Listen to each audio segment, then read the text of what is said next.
Frankie Edgar, at it again tomorrow night, going on 40 years old, 38, 39.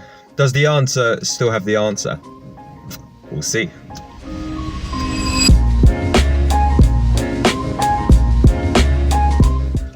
But first, a very quick word from our sponsors. So, Mask Quino, MaskQueno, run by two very good friends of mine, Alex and Anna. We go way back. They very kindly offered to sponsor this vid and offer a 10% discount to anyone using the following code when you're checking out, and we receive 10% off. I've unfortunately threw my mask away by mistake, so they very kindly sent me somewhere out in the post. Even if they didn't, I'd buy one, because they're just that good. They really are. I bought one once and I'll buy it again, obviously using my own discount code. They're comfortable AF, adjustable, and as someone who wears glasses, when I wear it on my face, it doesn't blur up my glasses, which is very key for me. But the best part is, beyond the discount, 50 pence from every purchase will go towards the NHS, and they've already raised thousands. A great product, raising for a great cause. Buy one now, you'd be mental not to put it nicely. Anyway, Frankie Edgar, yeah, at it again. Damn, 38. He's killing me because I have an emotional bias stake in the game. I kind of want him to call it a day. It's just he's had his heyday, and after what happened in December when he fought in Korea against the Korean Zombie, it was very hard to watch, honestly. Now look, that was on a few weeks' notice, that fight. You gotta maybe give him some leeway, but I don't know, 38 at the time, it wasn't pleasant to watch within the first round TKO, and all credit to the Korean Zombie. Much credit. It was a very dominant performance in your hometown as well. Kind of expect it. But yeah, Edgar's been a guy I've just been watching back in the day.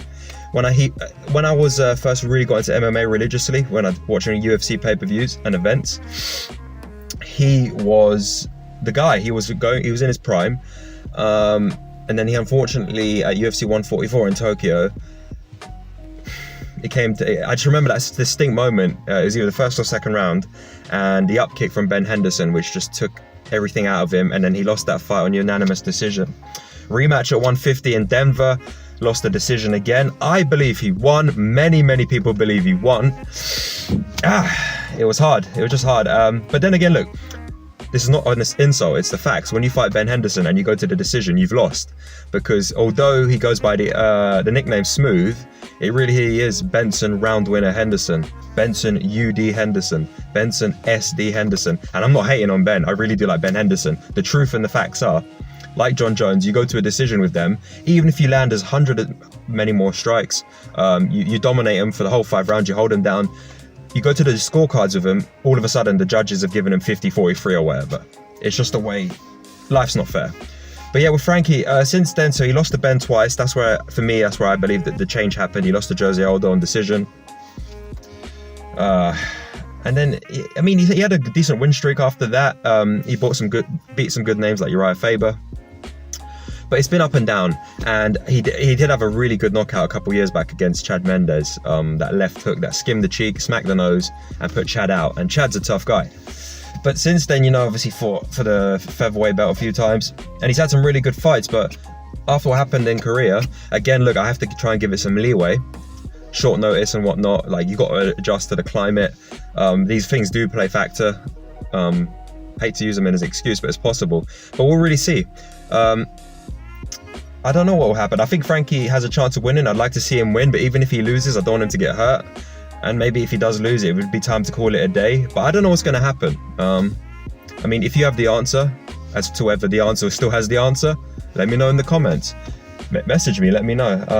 And also, on that note, if there's anything else you'd like to see or discuss, yeah, put it in the comments. We're doing a little car sessions, KA, for my Ford KA, because as we speak, my good friend, editor, film director, whatever you want to call it, my gopher, Kuran, is on vacation.